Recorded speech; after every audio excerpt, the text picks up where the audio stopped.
there general agreement? Should have been a sniper. So that's looking like 431.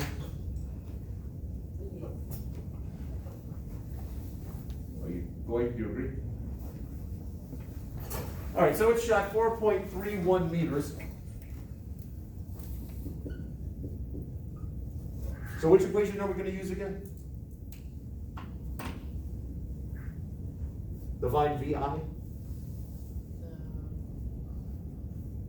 Same one we just used. Yeah, you know, since I don't know what VF is, and I'm not trying to find it, let's use the equation that doesn't have VF in it.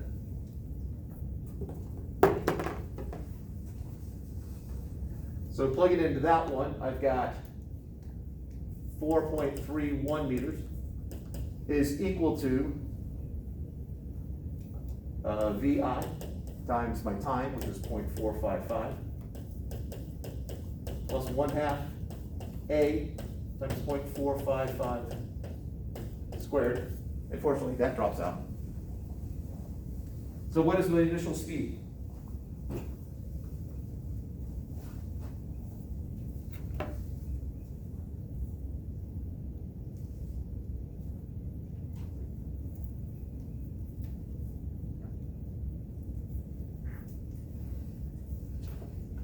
.473. 9.47 meters per second. All right. So we have how fast this thing is being shot out, a little over 20 miles per hour, roughly the speed of Usain Bolt. Olympic runners run about 20 miles per hour, don't they? I think so.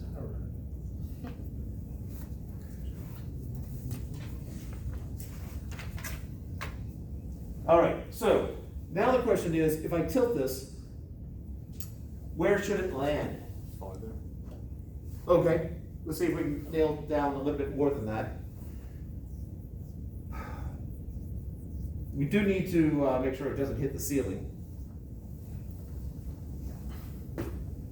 So let's just run and do a test run. I feel like I've played enough Angry Birds to think that's probably not gonna hit the ceiling. I did shift the angle just there a little bit, so let's find out what happens. How close do we get? Not even close, but it did hit that back table. So Ethan, your prediction was correct, farther. What angle do we have here? We have a, oh no.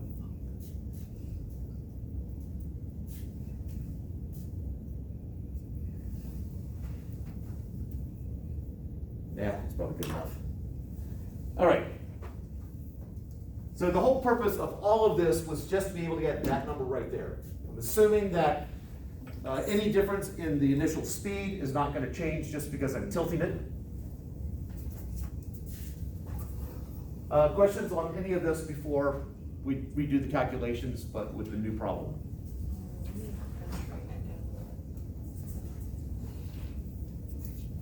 I guess while you're doing that,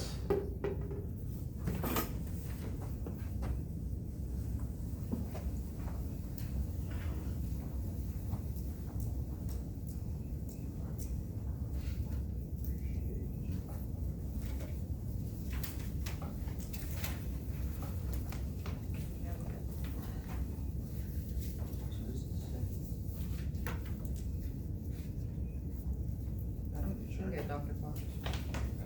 all right. So I did something with an eraser.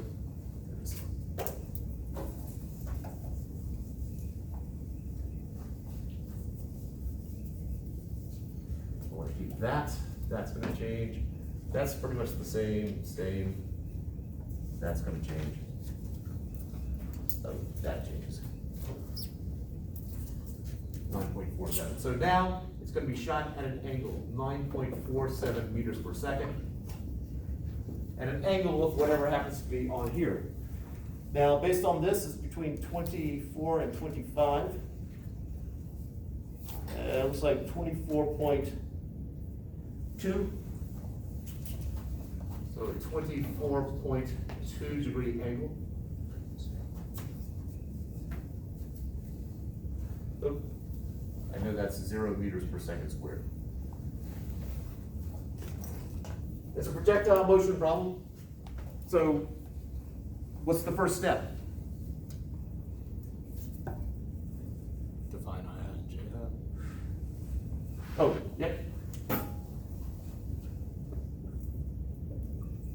We'll stick with the same convention as last time. All right, I hat, J hat.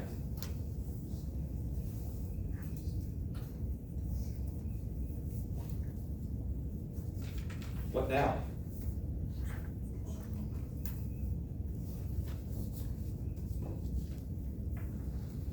Use the Pythagorean theorem, or, no, sorry, right triangle theory to find our initial velocities horizontally. We need to figure out what the horizontal and vertical initial velocities are, exactly. So I know that this is gonna be 9.47 meters per second times the cosine of 24.2 degrees.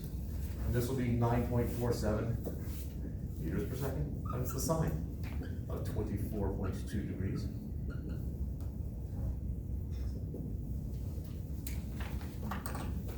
The cosine is 8.638.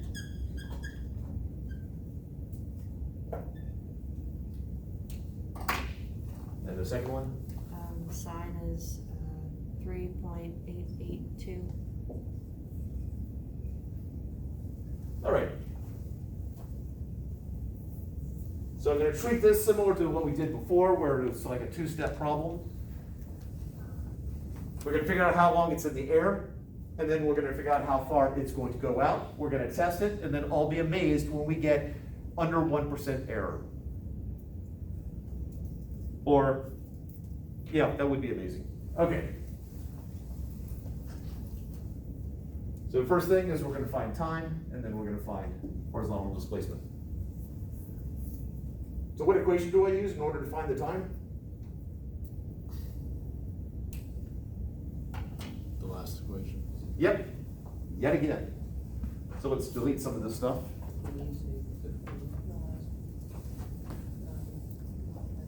One T. half. We don't know final velocity, so we want the equation that doesn't, and we're not trying to find it, so we want the equation that doesn't have final velocity in it. So I got delta S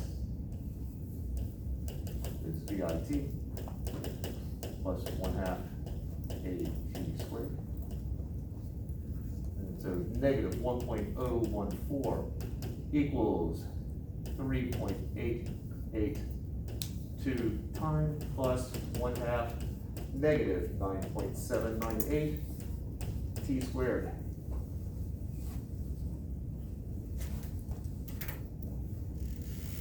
So now you just do trial and error. What's the simplest math? What's the math way of solving this?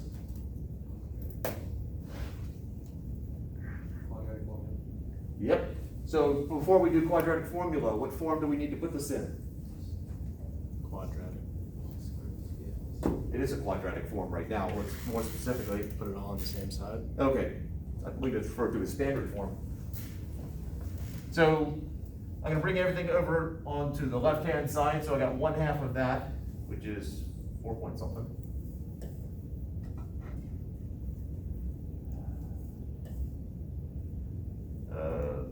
Try that again. Someone could tell me it's saving trouble here.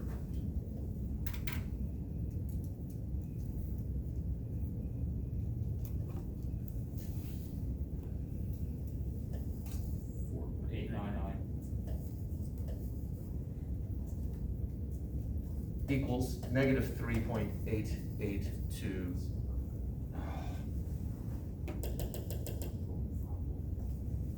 So that comes over, this is a positive number, so it brings over, becomes negative 3.882 t minus t squared. Thought something was off.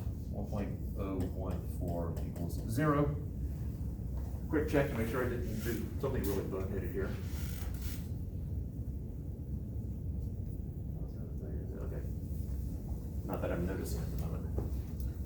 so t equals 3.882 plus or minus the square root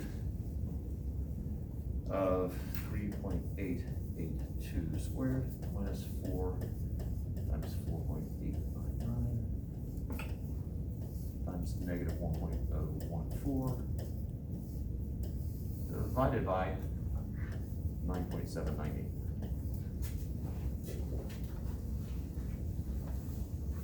There will be two answers.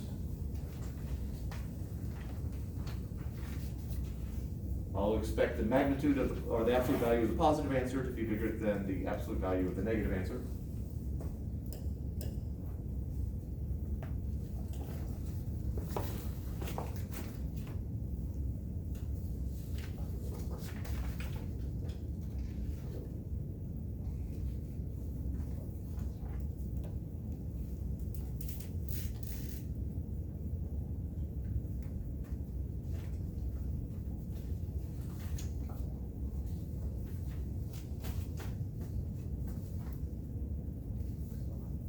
I'm getting 0.999 for positive answer. 0.999, and the answer, which we know is not right. Negative 0.2. All right, anyone else get the same thing? Okay, that's conveniently close to 1 second. All right, so we know that the positive answer is the one that makes sense. Again, what the math is doing is it's looking at a parabola, starting at this particular point right here, and asking when does this cross the axis? Crosses the axis at some negative number, and then some positive number. So 0.999 seconds, 0.999 seconds. All right, and so how do we predict how far out it's going to go? Using the same equation. Absolutely.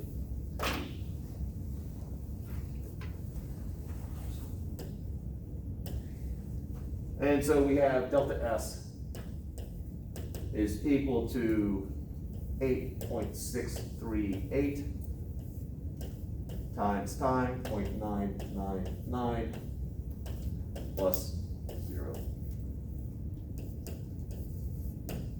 8.637.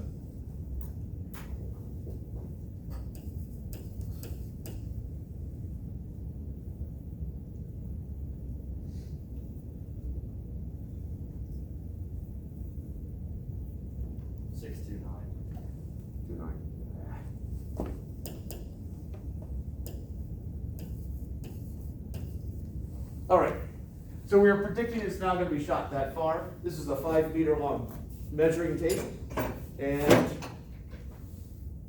I had 3. And apparently, there they are. They got stuck in with a string, of course.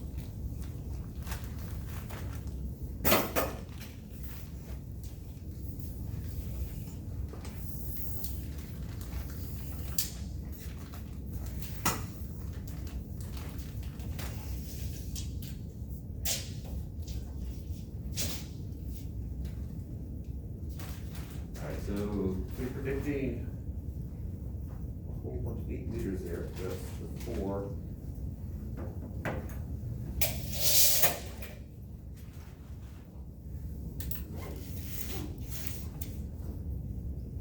That's 5 meters there, so just need 8 meters beyond that.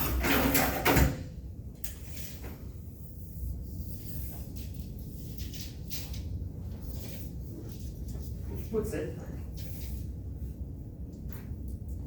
into the wall.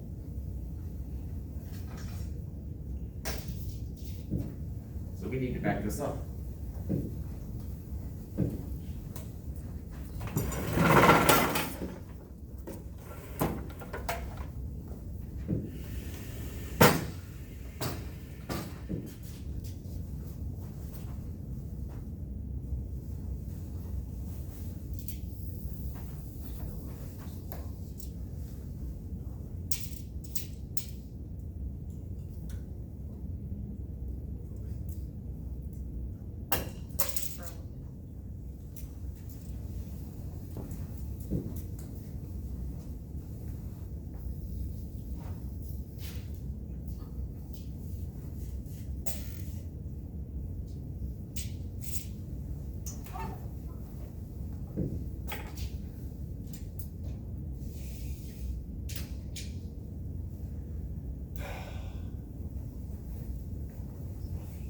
your vents now.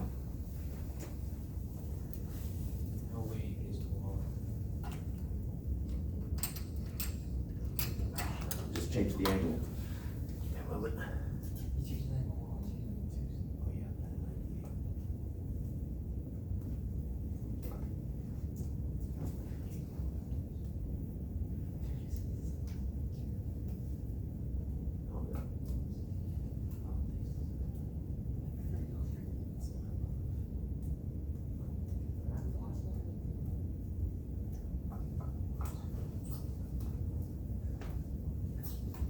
All right.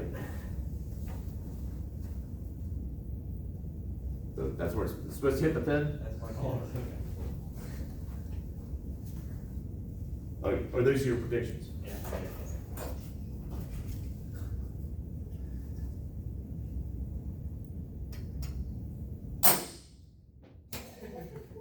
Pretty darn close to that first pin.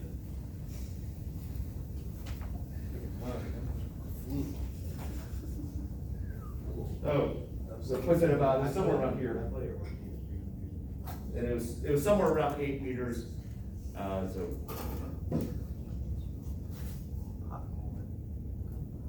I'm hoping we can find 60 centimeters somewhere, but, yeah. Thus is the nature of physics.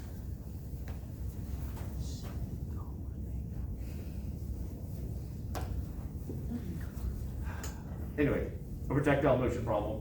I did not have you do this lab, but don't worry, you'll get to shoot stuff later when you do the Energy lab. Questions?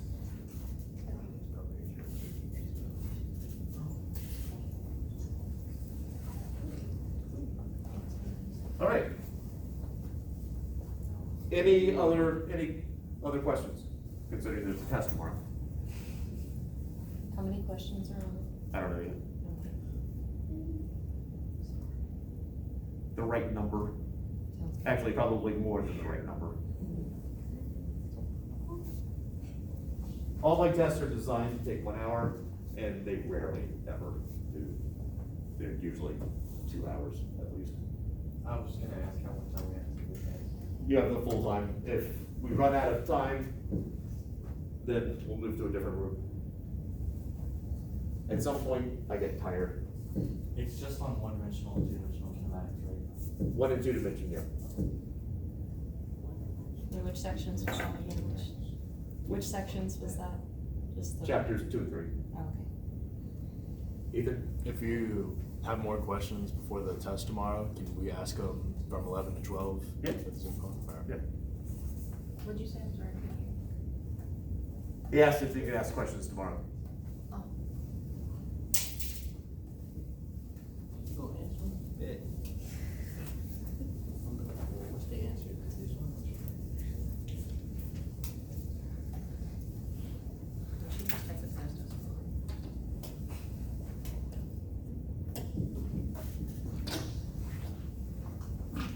All right. It is still running, correct? Yeah. Is this on screen? No, Not fully. yes. Yes. Oh, we're on here? Okay. Any other questions on chapters 2 and 3 before we do a 4-5 thing? Potentially chapter 6. Yes. When we have a graph of acceleration and it's not constant, so it's like, but it's not a curved line, it's a straight line, how would we, or it would work either way, but how do we find the slope of that? How do you find the slope of a curved line, or? Yeah. If you have a curved line, whichever one it happens to be, so let's say if I have velocity versus time, and I say, what's the acceleration at that point right there? I know that acceleration is the slope of velocity. That's a V. Slope of velocity versus time. If you have a single point right there where it's not a straight line, so obviously it's a little bit more difficult, what you do is you find the slope of the tangent line. So the tangent line is the line that just basically skirts at that one point. And you find the slope of that line. So that's how you do it. And so if you're doing by sketch, you'd have to sort of estimate where it is, and that's your change in velocity, that's your change in time. And divide. Is that sufficient? Yeah, and then that acceleration graph would just be a straight line, but it wouldn't be constant. If this is a quadratic here, then the acceleration would be a, you know, a straight line with some positive slope. Jake? Could you explain that again, cause, All right, are you good with the acceleration as the slope of velocity versus time? yeah, I'm good with that. Okay. So if I have so if my velocity time graph is a straight line like that, slope, rise over run. I'm trying to figure out where your math background is. Are you good with slope of a line? Yeah, I know slope of. Okay. When you have a curved line like this, technically the way that it's done in math is you take 2 points and you're finding the slope between those 2 points, and then you let this point get closer and closer to the point in question. What happens is that the line that you start taking the slope of is a line that just barely skims the curve at the point where you're trying to figure out what the slope is. So in essence, what you're doing is, if you're trying to find the acceleration at this point right here, you're finding the slope of the tangent line at that point. And that's where you lost me, the tangent line. Tangent line, all right, so if I've got a curve like this, a tangent line will touch, a tangent line at that point right there, just basically touches at that point right there. Locally, it only touches the curve at this one point. This is the tangent line right here. Tangent line, so it's the line that touches the curve at one point. Yeah.